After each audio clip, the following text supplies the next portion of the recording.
bagi kalian apabila kalian mencari rizki dari Tuhan kalian. Kapan mencari rizkinya? Fi mawasimil haji, di dalam beberapa musim haji. Nggak apa-apa, boleh-boleh saja, sah-sah saja. Orang Kediri misalkan, kemudian jualan nasi pecel Kediri, tulisi besar spanduk, nasi pecel Kediri, ya boleh-boleh saja, ya. Karena selisih harganya banyak, keuntungannya bisa banyak, ya. Mungkin orang Madura jualan sate Madura, ya boleh-boleh saja. Orang Padang sana jualan nasi Padang, ya boleh-boleh saja. Atau mungkin jualan masker, boleh, ya. Loh, kok masker apa gunanya Pak? Itu kan belum tentu musim pandemi di sana. Di sana itu ketika musim haji banyak debu yang bertaburan. Ketika kadang angin itu berputar begini, debu itu bertaburan. Maka di situ juga diperlukan masker, ya. Boleh jualan masker, ya. Atau jualan apa? Jualan es cendol, ya. Boleh, silakan. Yang punya kreasi apa? Ya. Jualan bakso cokam 354, ya boleh, ya, silakan. Ya. Boleh, tidak dosa bagi kalian apabila mencari rizki dari Tuhan kalian di saat pelaksanaan ibadah haji. Yang penting tetap bisa melaksanakan ibadah haji. Sibuk jualan akhirnya nggak melaksanakan ibadah haji, rugi, ya, rugi.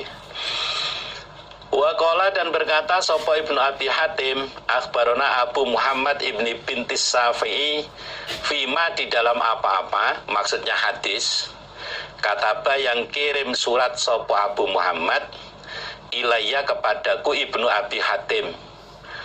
Jadi Abu Muhammad ibni bintis Syafi'i dalam memangkulkan hadis, menyampaikan hadis kepada Ibnu Abi Hatim itu melalui surat, melalui surat dikirim. An Abi, dari bapaknya Abu Muhammad, atau Ammi, pamannya Abu Muhammad, yang mana hadis itu sumbernya dari bapaknya Abu Muhammad atau dari pamannya Abu Muhammad. An Sufyan bin Uyainah, hadis tersebut sumbernya dari Sufyan bin Uyainah.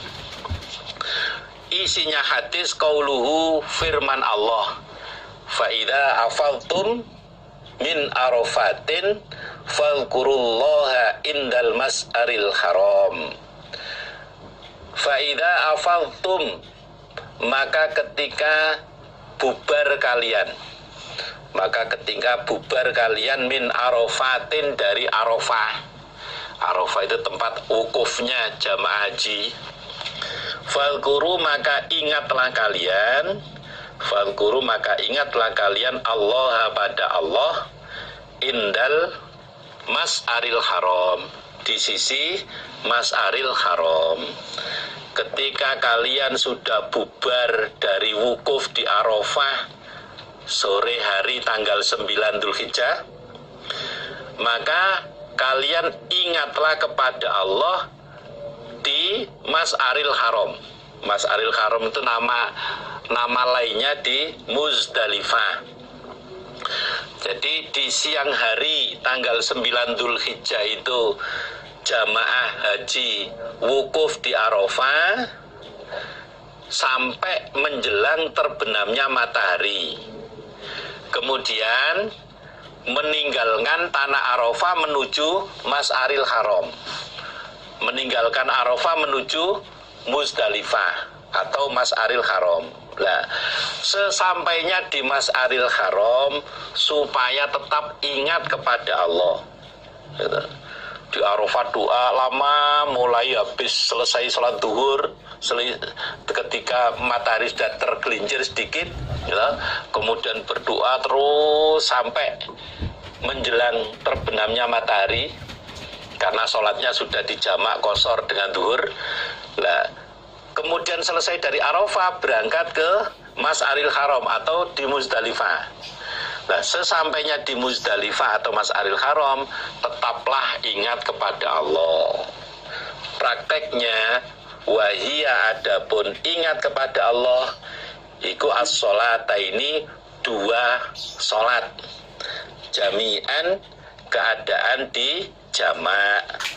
Prakteknya zikir kepada Allah, ingat kepada Allah di Mas'aril Haram itu mengerjakan 2 sholat dengan dijamak. 2 sholat itu adalah sholat maghrib dan sholat isya. Dijamak dikerjakan di waktu sholat isya. Namanya jamak takhir. Namanya jamak takhir karena waktu yang ditempati untuk sholat itu di waktu sholat yang kedua, yaitu isya. Kemudian dikosor. Sholat isyanya yang biasanya dikerjakan 4 rakaat cukup dikerjakan 2 rakaat. Jadi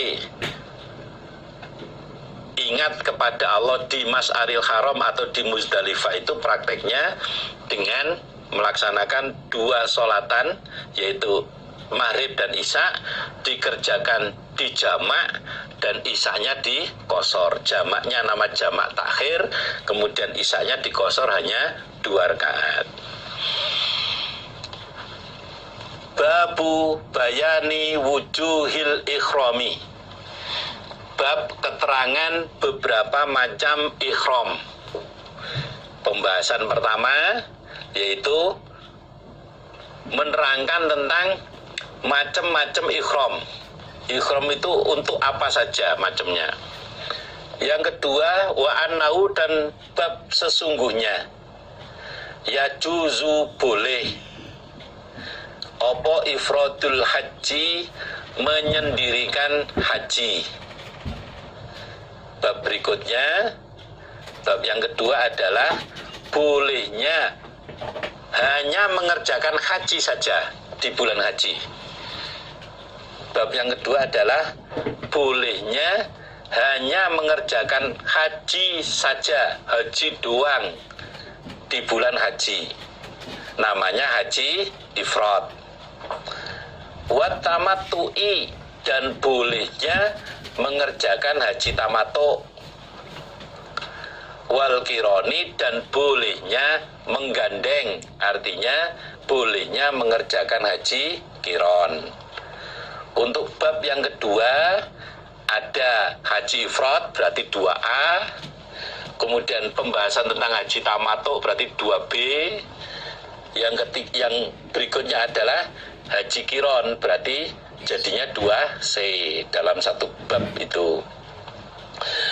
Yang ketiga wajawazi idkhalil haji, dan bab bolehnya memasukkan haji alal umroti, atas umroh. Bab yang ketiga pembahasannya bolehnya memasukkan niat haji menjadi niat umroh. Artinya bolehnya merubah niat haji untuk menjadi niat umroh. Yang keempat, wa mata, dan kapankah yakhillu lukar sopo al-qarinu, orang yang menggandeng, artinya orang yang haji kiron. Lukar min nusukihi, dari ibadah hajinya orang. Wa mata, dan bab kapankah yakhillu, halal atau lukar sopo al-qarinu, orang yang menggandeng, orang yang haji kiron, min nusukihi, dari ibadah hajinya. Kapan orang yang haji kiron itu boleh lukar, boleh melepas pakaian ikhramnya, ganti pakaian biasa, kemudian boleh cukur rambut, boleh yang membawa istri menjima istrinya, itu kapan? Nanti akan kita bicarakan satu persatu, kita bahas satu persatu. Ikuti setelah yang satu ini. Muga-muga Allah paring barokah. Haddatsana Yahya bin Yahya At-Tamimi. Qala, berkata Yahya, Qara'tu membaca aku Yahya ala Malikin atas Malik. Jadi Yahya bin Yahya dalam memperoleh hadis ini dengan cara beliau membaca di hadapan guru. Bukan guru membacakan kepada muridnya, tapi murid membaca di hadapan guru. Nah, belajar atau mangkul seperti itu juga sah. An Ibnu Syihab an Urwah an Aisyah radhiyallahu anha annaha sesungguhnya Aisyah iku qolat berkata siapa Aisyah, kharajna keluar kami, keluar dari Madinah, ma'a Rasulillah beserta Rasulillah sallallahu alaihi wasallam, ama hajjatil wada pada tahunnya haji wada, haji pamitan, haji terakhirnya Nabi tahun 10 Hijriah. Ibu Aisyah bercerita, saya atau kami keluar dari Madinah bersama-sama dengan Nabi, yang bertepatan saat itu Nabi melaksanakan haji wada tahun 10 Hijriah. Fa'ahlalna, maka berpakaian ikhram kami, bi umrotin, untuk umroh. Saat itu kami niat berpakaian ikhram untuk umroh. Dari awal berangkat itu, begitu di Dzul Khulaifah untuk melaksanakan mikot, niatnya untuk umroh. Summa qala, kemudian bersabda sapa Rasulullah sallallahu alaihi wasallam, man barang siapa kana yang ada ma'ahu beserta man opo hadiyun hadiah, fal yuhilla, maka supaya ikhram dia bil haji, dengan haji, ma'al umrati beserta umroh. Barang siapa yang saat ini sudah menyiapkan hadiah, maka ikhramnya supaya diniati untuk haji dan umroh. Berarti perintah dari Nabi saat itu bagi sahabat-sahabat yang sudah menyiapkan ternak hadiah, maka supaya melaksanakan ibadah haji qiron. Sumala yahillu, kemudian tidak lukar dia, hatta yahilla, sehingga lukar dia,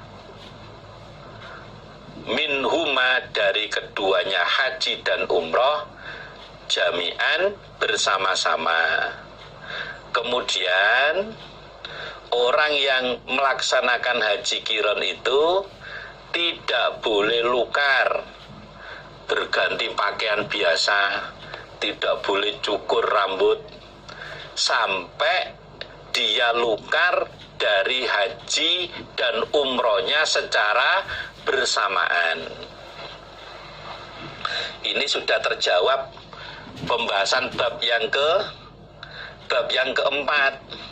Kapan orang yang haji qiron itu boleh lukar dari ibadah hajinya?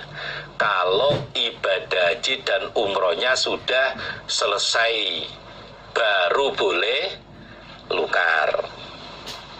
Terjawab satu. Qalat, berkata siapa Aisyah, faqadimtu, maka datang aku Makkata, di Mekah, tanggal 4 Dzulhijjah. Wa ana, sedangkan aku Aisyah iku haidun, perempuan yang haid.